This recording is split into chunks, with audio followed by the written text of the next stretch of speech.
Assalamualaikum warahmatullahi wabarakatuh. Halo semuanya, perkenalkan nama saya Priska Yesilia dari program studi D3 Keperawatan Poltekkes Kemenkes Bengkulu, kelas 2B. Di sini saya akan menjelaskan tentang fenomena masalah kesehatan jiwa di Eropa, Asia, dan Indonesia, serta peran perawat. Pernahkah kita melihat seseorang yang tampak baik-baik saja, tetapi sebenarnya mereka sedang mengalami kesehatan jiwanya? Nah, kesehatan jiwa merupakan bagian penting dari kesehatan manusia.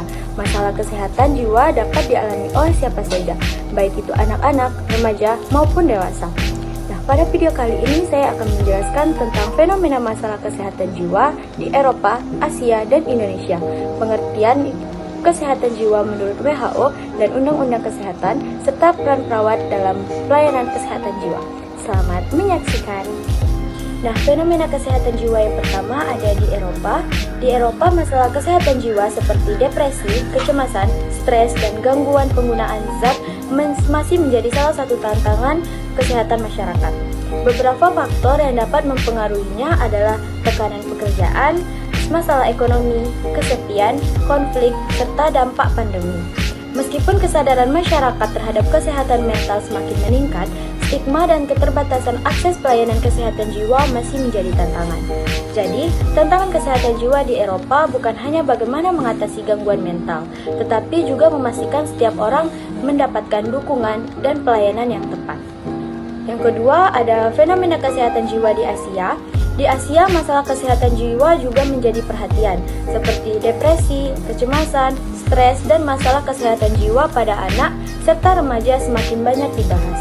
Faktor penyebabnya antara lain, yang pertama ada tekanan akademik, persaingan pekerjaan, masalah ekonomi, konflik, bencana, serta kurangnya akses pelayanan kesehatan jiwa.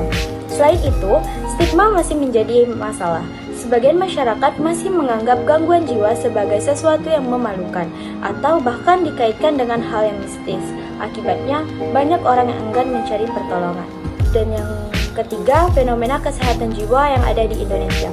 Di Indonesia itu sendiri, masalah kesehatan jiwa juga menjadi salah satu masalah kesehatan masyarakat. Kondisi seperti stres, kecemasan, depresi, dan gangguan jiwa dapat terjadi pada berbagai kelompok usia. Faktor yang mempengaruhinya antara lain seperti masalah ekonomi, pekerjaan, keluarga, tekanan pendidikan, bullying, penggunaan media sosial, serta bencana dan masalah sosial lainnya. Salah satu tantangan terbesar adalah stigma terhadap orang dengan gangguan jiwa.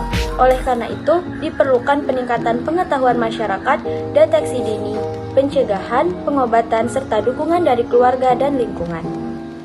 Baiklah, yang pertama ada pengertian kesehatan jiwa menurut WHO. Menurut WHO, kesehatan jiwa adalah kondisi di mana kesejahteraan mental yang membuat seseorang mampu menyadari kemampuannya, menghadapi tekanan hidup, bekerja secara produktif, dan berkontribusi kepada masyarakat. Sedangkan menurut Undang-Undang Republik Indonesia Nomor 17 Tahun 2023 tentang kesehatan jiwa adalah kondisi ketika seseorang dapat berkembang secara fisik, mental, spiritual, dan sosial, sehingga mampu menyadari kemampuan dirinya, mengatasi tekanan, bekerja secara produktif, dan memberikan kontribusi pada masyarakat.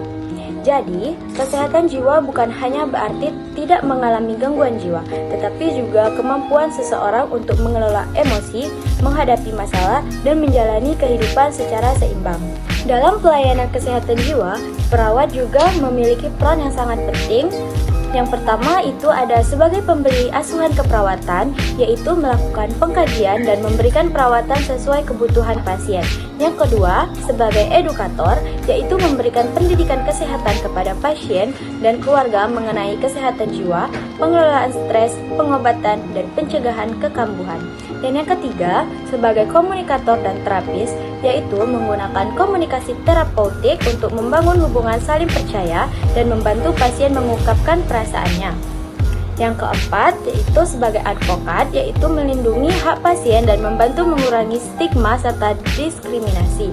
Yang kelima, sebagai pelaksana promosi dan pencegahan, seperti melakukan edukasi dan deteksi dini masalah kesehatan jiwa di masyarakat. Dan yang terakhir atau yang keenam, sebagai kolaborator, yaitu bekerja sama dengan dokter, psikolog, keluarga, dan tenaga kesehatan lainnya untuk memberikan pelayanan yang optimal. Dari pembahasan tersebut, dapat kita simpulkan bahwa masalah kesehatan jiwa merupakan masalah global yang dapat terjadi di Eropa, Asia, maupun Indonesia. Kesehatan jiwa merupakan kondisi yang memungkinkan seseorang menghadapi tekanan, menjalani kehidupan secara produktif, dan berkontribusi dalam masyarakat. Sebagai perawat, kita memiliki peran penting dalam memberikan asuhan, edukasi, dukungan, deteksi dini, serta membantu mengurangi stigma terhadap masalah kesehatan jiwa. Karena tidak semua luka dapat terlihat, maka mari kita lebih peduli terhadap kesehatan jiwa diri sendiri dan orang-orang di sekitar kita. Jangan takut untuk berbicara dan jangan takut untuk mencari pertolongan. Terima kasih telah menyaksikan video ini, semoga bermanfaat. Bye-bye. Assalamualaikum warahmatullahi wabarakatuh.